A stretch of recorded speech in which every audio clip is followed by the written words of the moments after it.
புரட்சி தலைவரால் 1972 உருவான இயக்கம் அனைத்திந்திய அண்ணா திராவிட முன்னேற்ற கழகம் என்ற மாபெரும் இயக்கம். அந்த இயக்கம் தோன்றிய வரலாறு தீய சக்தியை, திமுகவை ஒழிக்க வேண்டும் என்று உருவான இயக்கம். தலைவர் இருக்கின்ற வரை அந்த இயக்கம் ஆட்சி அதிகாரத்தில் இருந்தது. இந்திய வரலாற்றில் ஒரு பிராந்திய இயக்கம் கட்சி தொடங்கிய உடனேயே பாராளுமன்ற இடைத்தேர்தலில் வெற்றி பெற்ற வரலாறை படைத்த தலைவன் புரட்சி தலைவர் எம்ஜிஆர். அதன் பிறகு கோவை சட்டமன்றத்தினுடைய இடைத்தேர்தல்.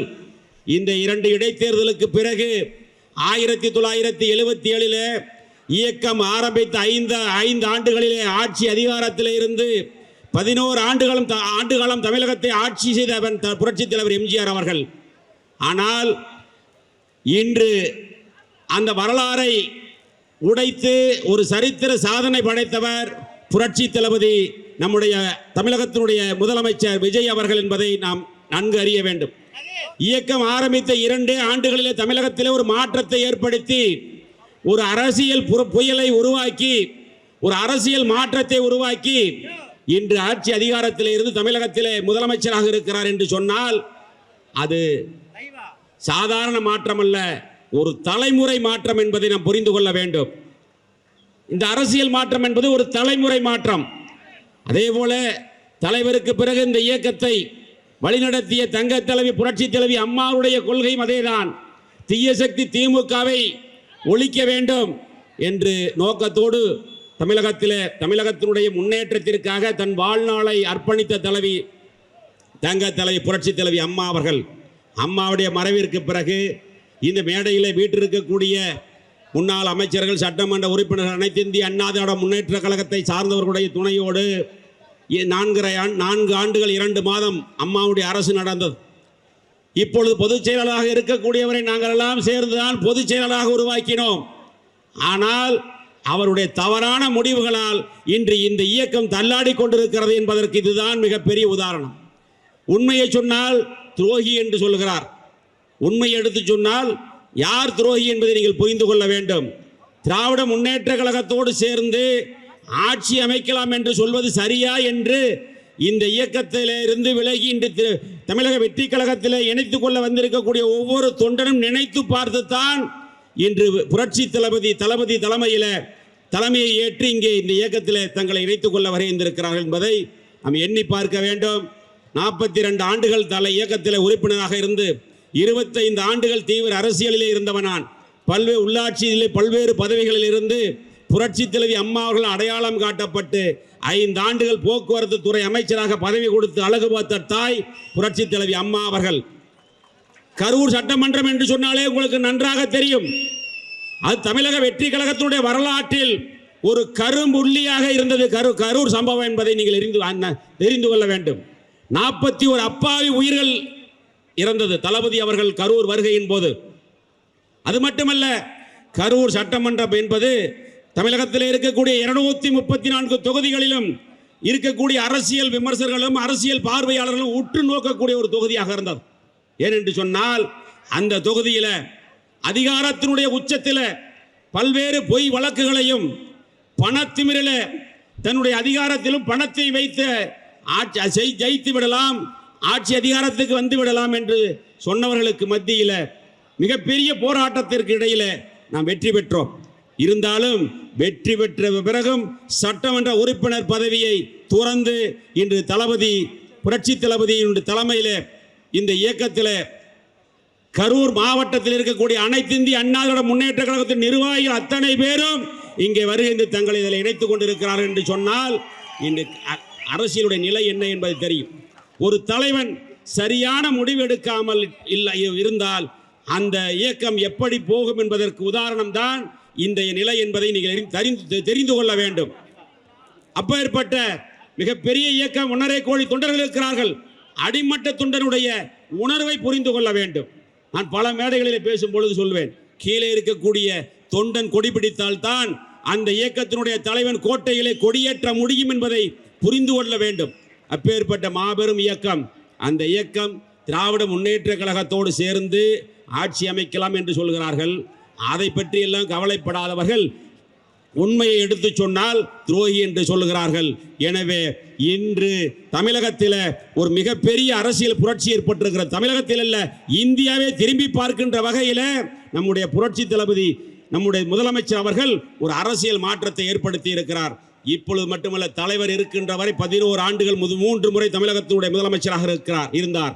அதே போல இனிமேல் தமிழகத்தில் வெற்றி கழகத்தினுடைய ஆட்சி, புரட்சி தளபதி விஜய் அவர்களுடைய ஆட்சி தான் தமிழகத்திலே தொடரும் என்று சொல்லி இந்த இணைப்பு விழாவில் கலந்து கொண்டிருக்கக்கூடிய அனைவருக்கும் நானும் 2 பேரும் விஜயபாஸ்கர், புதுக்கோட்டையும் விஜயபாஸ்கர், கரூரும் விஜயபாஸ்கர் என்று சொல்லி நாங்கள் இருவரும் மற்றும் மற்ற மாவட்டத்தை சார்ந்தவர்கள் இருக்கிறார்கள். அது மட்டுமல்ல, நம்முடைய முதலமைச்சர் புரட்சி தளபதி அவர்கள் சமீபத்தில் ஓரிரு வாரங்களிலே கரூர் வர இருக்கின்றார். அந்த கரூர் நிகழ்ச்சியிலே இன்னும் அலைகடலாக இருக்கக்கூடிய தொண்டர்களையும் அதை இணைத்து இந்த இயக்கம் தொடர்ந்து வெற்றி பெறுவதற்காக உண்மையாக உழைப்போம் என்று சொல்லி இந்த இணைப்பு விழாவில் வருகின்றிருக்கக்கூடிய அனைத்து நிர்வாகிகளுக்கும், மேடையில் வீட்டிருக்கக்கூடிய அமைச்சர் பெருமக்கள், சட்டமன்ற உறுப்பினர்களுக்கும், என்னோடு வருகின்ற அனைத்து நிர்வாகிகளுக்கும் மீண்டும் ஒரு முறை நன்றி கூறி விடைபெறுகிறேன். நன்றி, வணக்கம். இங்கே கூடியிருக்கின்ற ஒவ்வொருவருடைய முகங்களிலும் நான் பார்ப்பது ஒரு மகிழ்ச்சி, பார்ப்பது ஒரு மலர்ச்சி. காரணம், பழையன கழிதலும் புதியன புகுதலும் தான் ஒரு மலர்ச்சியை உருவாக்கும். ஆனால் பழையன கழிந்து புதியன புகுதல் என்பது இன்றைக்கு மகிழ்ச்சியை கொடுத்திருக்கிறது. நம் மண்ணின் மக்களுடைய வாசனையோடு விராலிமலை சட்டமன்ற தொகுதி மண்ணை வணங்கி, மக்களை வணங்கி, புதுக்கோட்டை மக்களை வணங்கி ஒட்டுமொத்த கருத்துக்களின் அடிப்படையிலே இந்த முடிவை எடுத்திருக்கின்றோம். பொதுச் செயலாளர் அவர்களுக்கும் பொதுப்பணித்துறை அமைச்சர் அவர்களுக்கும் நான் அன்போடு சொல்வது, தேர்தலுக்கு முன்னதாகவே எங்கள் தலைமையிடம் கடுமையாக வலியுறுத்தினோம். தமிழக வெற்றி கழகத்தோடு நாம் கூட்டணி வைக்க வேண்டும் என்று நாங்கள் வலியுறுத்தினோம். தலைமை செவிமடுக்கவில்லை. தேர்தலுக்கு பின்னரும் மக்கள் ஏகோபித்த ஆதரவை தமிழக வெற்றி கழகத்திற்கு வழங்கியிருக்கிறார்கள். அதனால் நாம் தமிழக வெற்றி கழகத்துடைய அரசிற்கு ஆதரவளிக்க வேண்டும் என்று வலியுறுத்தினோம். அதையும் செவிமடுக்கவில்லை. ஆனால் இதை செவிமடுக்காத அந்த தலைமை, தனிப்பட்ட ஒருவர், இயற்கைக்கு முரணாக எந்த திராவிட முன்னேற்ற கழகம் தீய சக்தி என்று புரட்சித் தலைவர் எம்ஜிஆர் சொன்னாரோ அந்த தீய சக்தியோடு கூட்டு வைத்து ஆட்சி அமைக்க முயன்றதிலே எங்களுக்கு உடன்பாடு இல்லை. கரெக்டா? திராவிட முன்னேற்ற கழகத்தோடு கூட்டு வைப்பதற்கு யாருக்காவது உடன்பாடு இருக்கிறதா? இல்லை. ஆகினால இயற்கையாக உணர்வுகளோடு மக்களுடைய கருத்துக்களை கேட்டு சரித்திரத்திலே நிலைத்துவிட்ட பேரறிஞர் அண்ணா அவர்கள் சொன்னது போல, எதிர்கொண்ட முதல் தேர்தலிலே ஒட்டுமொத்த இந்தியாவையும் திரும்பி பார்க்க வைத்து தமிழ்நாட்டின் அரசியல் திசையை தீர்மானித்து அண்டை மாநிலங்களை அதிர வைத்திருக்கும் மக்கள் விரும்பிய மாற்றத்தின் சக்தி நம்முடைய முதலமைச்சர் அவர்கள்.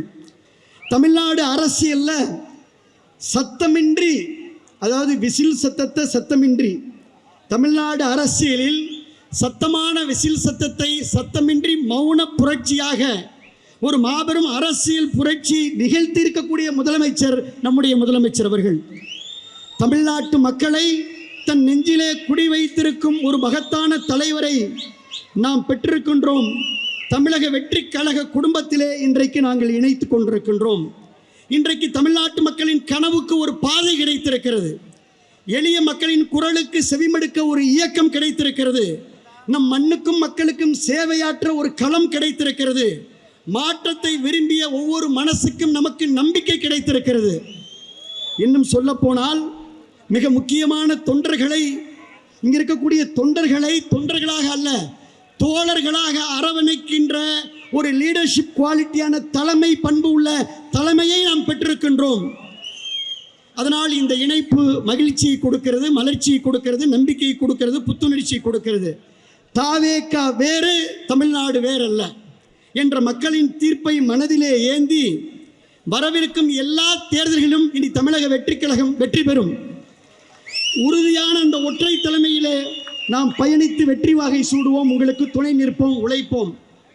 எங்கள் உள்ளமெல்லாம் நிறைந்திருக்கும் இந்த நல்லாட்சி தொடர்ந்திட உழைத்திடுவோம். ஒரே ஒரு தகவல், பொதுச் செயலாளர் அவர்களே, இங்கே நீங்கள் பார்ப்பது வெறும் ட்ரெய்லர்.